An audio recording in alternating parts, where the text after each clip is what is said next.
ससुर में सैया खूब मानते हैं ते ओकरा ससुर में सैया खूब मानते हैं ते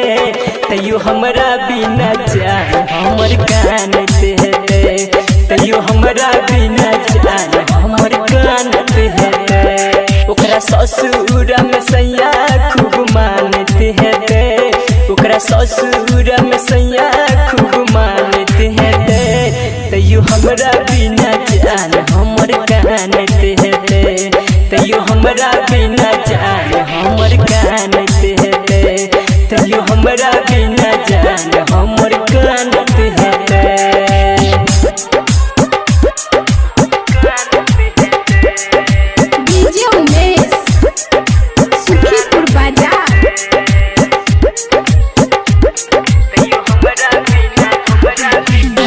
हमरा बिना एको पल नहीं मिलते है चैन रे हमरा खातिर जानू हमर हेते बड़ बेचैन रे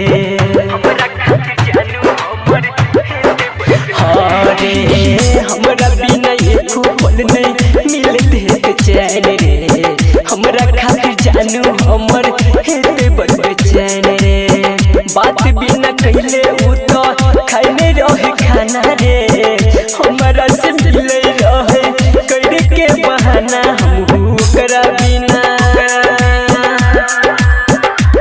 हम ओकरा बिना तरपै छिए जानते हैं ते हम ओकरा बिना तरपै छिए जानते हैं ते तैयो हमरा बिना जान हमर कानते हैं ते तैयो हमरा बिना जान हमर कानते हैं ते डीजे उमेश सुखीपुर बाजार।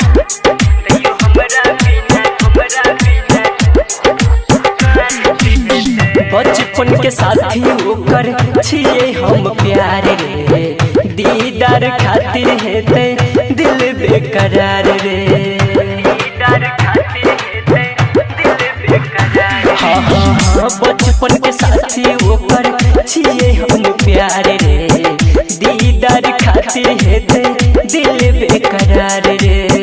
राइटर सुर साजन कहे जान के खबर रे संदीप सुमन के नहीं होई छे अब सबहर अपना सैया जी पे